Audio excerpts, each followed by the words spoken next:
What's up, you guys? It's Graham here. So have you ever wondered how much money it actually takes in order to be financially independent? To be able to quit your job, do whatever you want, and have what's called you money? Well, wonder no longer, because this is the answer. That puts you for the rest of your life at a level of you.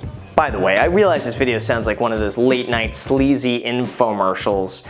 Just call the 1-800 number, they said. It'll be fun, they said. Spaces are limited, they said. Oh man, how can I make this less? Ugh. Okay, so for anyone new here, I realize that this topic is pretty much the pinnacle of late night TV binging at 3 a.m. on Comedy Central, but I promise there's none of that here. Instead, let's actually discuss the numbers behind what it takes to become financially independent, how much money it will actually require, and the data to support and back this up. And the best part about this is that if you act right now, I will teach you how to make $10,000 a month doing no work from home. Nah, just kidding, let's get into it. So first, let's define what it means to become financially independent, because this will mean different things to different people. I am right now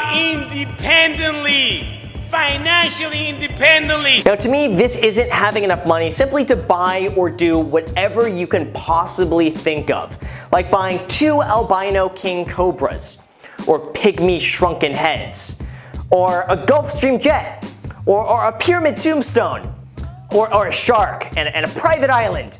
And if you didn't catch on, I'm pretty much just listing things that Nicolas Cage has bought.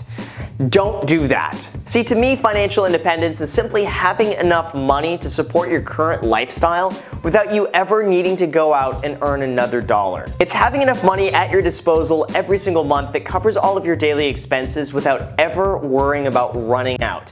That, to me, is financial independence. Now, for each of us, the number that it takes is going to be different.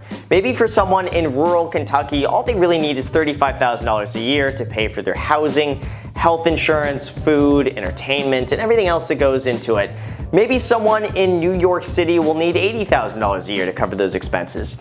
Or maybe a family of 5 in Southern California might need $125,000 a year just to cover those daily expenses. But what's unique about this is that even though we each have a different number of what it would take to become financially independent, the math behind this stays the same for all of us. Now, for most people in most situations, the amount of money that you will need invested in order to become financially independent and retire early is as simple as this: 25 times your annual expenses. This means that if you want to spend $50,000 per year, you will need 25 times that invested, meaning you will need $1,250,000. Likewise, if you're going to need $80,000 per year, you need to invest 25 times that, or just over $2 million. And if you want to spend $100,000 per year, just multiply that by 25 and you need $2.5 million.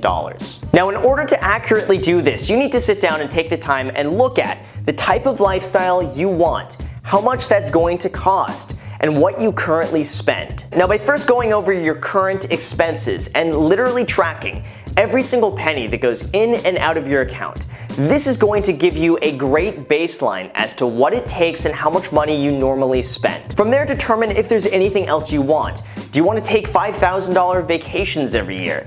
Do you want a $1,000 a month car? Do you want to go to the club every night and just pick up on chicks? All of these things, unfortunately, will cost money, and that will need to be factored in your return. What am I gonna do? Now, once you've added all of those expenses up, multiply it by 12 to figure out how much that's going to cost you every single year.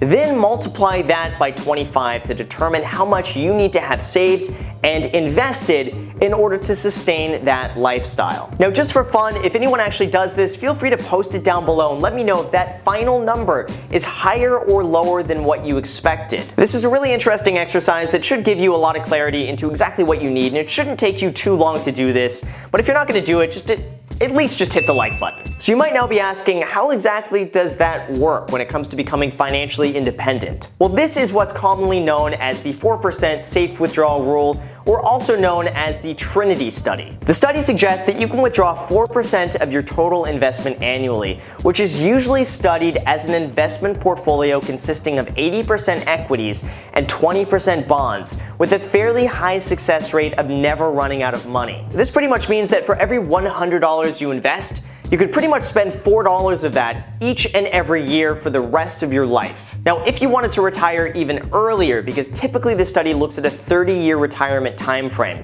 Simply lower the 4% to more like 3.5% or 3%, and that should be enough to safely last an entire lifetime. So if you're someone who wants to retire before the age of 40, simply take all of your annual expenses, multiply that by 30 instead of 25, and that's how much you're going to need to have saved and invested to pretty much last you indefinitely. Now some people might be wondering, wait a second Graham, where does that money come from? It has to come from somewhere.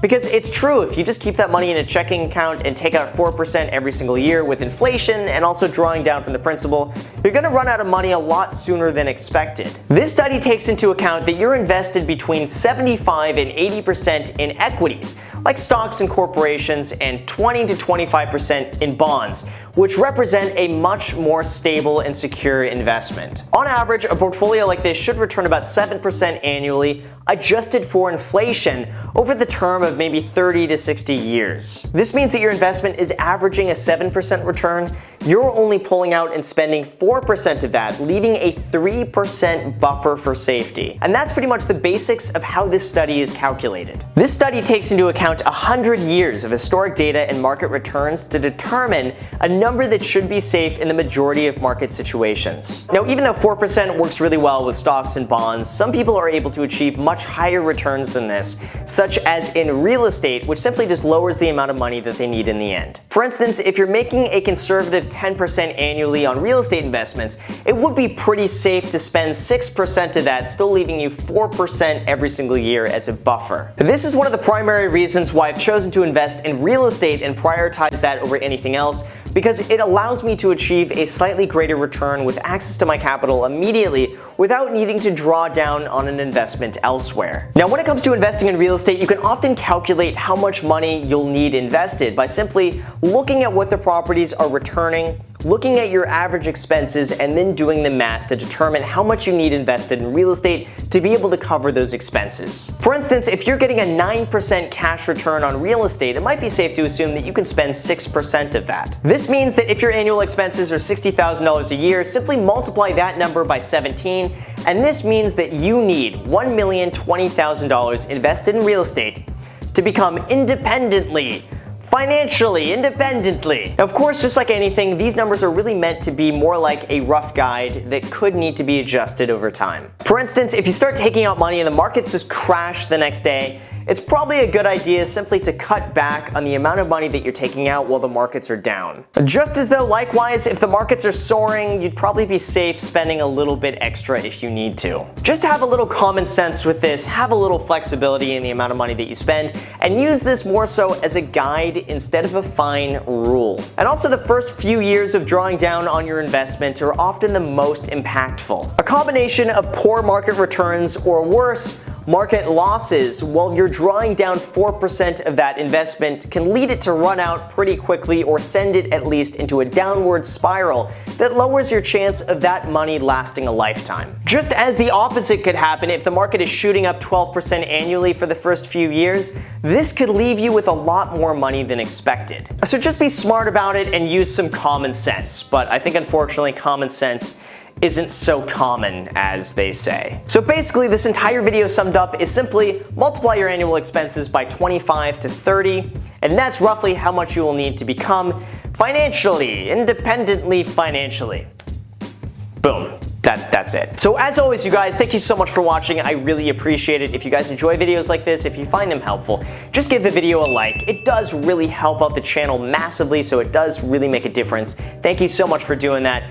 Also, if you've watched to the very end and you haven't already subscribed yet, make sure to smash that subscribe button and smash that notification bell so YouTube notifies you anytime I post a video, which is 3 times per week, Monday, Wednesday, Friday, usually 3:30 p.m. Pacific Standard Time. You don't want to miss out on that. Hit the subscribe button. Also, feel free to add me on Snapchat and Instagram. I post there pretty much daily, so if you want to be a part of it there, feel free to add me there. And finally, last plug, I have a private Facebook group in the description for anyone who's interested in real estate investing, real estate agenting, just everything real estate.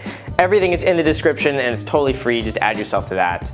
And thank you again for watching, and until next time. For a handful of people in the greater Los Angeles area who want to learn how to make money flipping houses in your spare time using other people's money, the greater Los Angeles area is a perfect market for my system. And next week, I'm holding a free 2-hour educational workshop where you will learn how to make money